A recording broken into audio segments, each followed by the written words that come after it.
guys, today we are going to learn about how to add and subtract fractions with unlike denominators. So we learned that if we're adding or subtracting fractions that have the same denominator, we keep the denominator. The only time the denominator changes is if you're making an equivalent fraction, and that's multiplying and division, right? So let's go ahead and do a quick review of adding these fractions. 3 plus 4 is 7. The denominators are the same, so I keep it. 9 take away 6 is 3. The denominators are the same, so I keep it. Quick review. Now, another review I want to do is making equivalent fractions. So if I have 2/3 is the same as something ninths, how do I get there? Remember, when I'm doing equivalent fractions, that's a multiplication or division problem.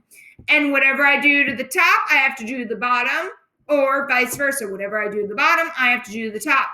In this puzzle, I know that I went from 3 to a 9. So I'm going to do the bottom first. 3 times 3 is 9. Whatever I did to the bottom, I have to do to the top. 2 times 3 is 6. 2/3 is the same as 6/9. So if I made a quick little drawing, it's not the best drawing. So this is my 2/3, right? If I were to make my division, I divided it.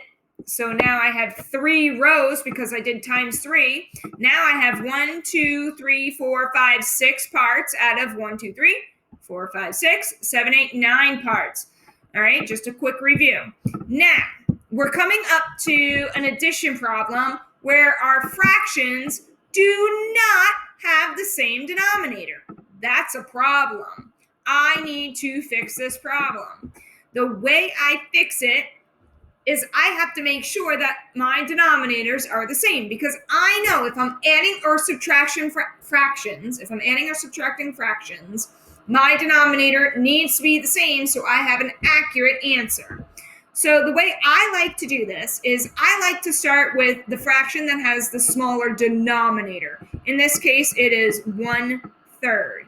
And what I have to do is I have to make 1/3 equivalent to a fraction that has a denominator of 12, because that's the denominator that I want to use. So I'm taking 1/3 and I'm saying 1/3 is equal to something 12ths.